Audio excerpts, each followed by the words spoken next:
By the late pre-Columbian period, new populations moved through the Lesser Antilles from the mainland of South America. These groups become known as the Kalinago or Caribs.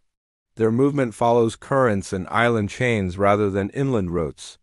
Canoes allow repeated contact between islands, carrying people, crops, and weapons. Settlement is not aimed at building large towns. It is aimed at controlling movement and access. Authority grows from navigation, raiding capacity, and the ability to organize men across water. The Windward Islands lie closest to the South American coast and sit across major sea routes. This makes them both exposed and strategically valuable. Kalinago groups adapt by emphasizing mobility and attack rather than defense of fixed ground. Warfare is not designed to hold territory permanently. It is designed to disrupt rivals, capture people, and control routes.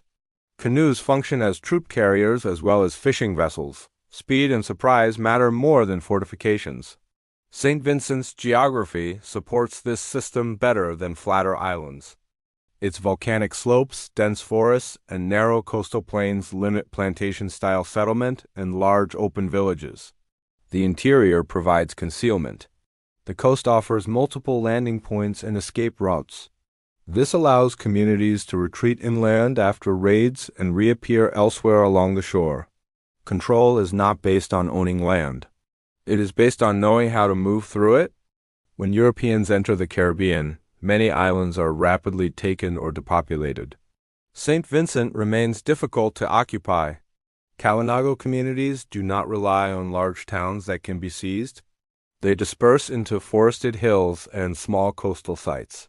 Spanish and later European visitors describe the island as hostile and unproductive. It offers no easy labor force and no large food surplus.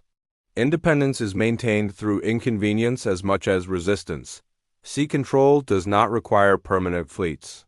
It requires knowledge of currents, winds, and landing sites. Kalinago canoes travel between islands for trade and raids. They choose when and where to appear. European ships move more slowly and depend on harbors and supplies. Canoes use rivers and beaches instead. The sea becomes a corridor for attack and retreat rather than a boundary.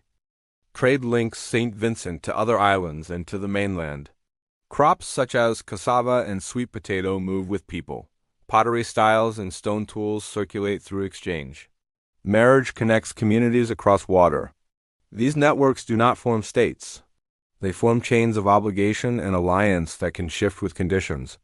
Exchange builds resilience by spreading risk across islands rather than concentrating it in one place.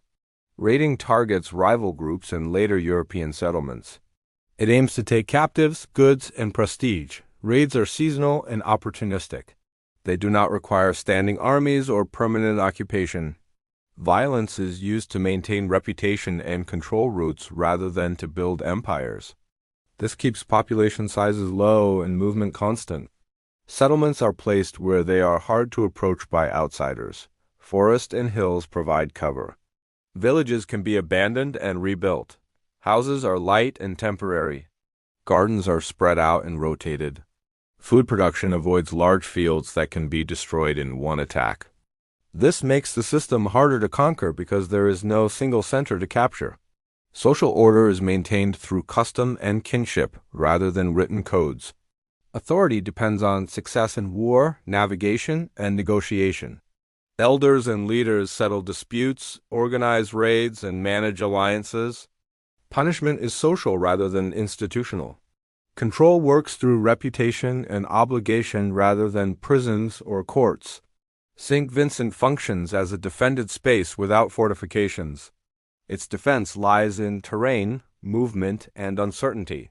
Outsiders cannot easily find or surround villages. Canoes can strike and disappear. Forest hides paths and gardens. There are no walls to breach because there is no fixed center to hold.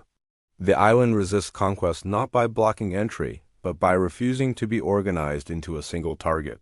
This society does not build empires or monuments. It builds mobility and survival. Kalinago control comes from roots rather than borders, from movement rather than enclosure, and from adaptation rather than accumulation.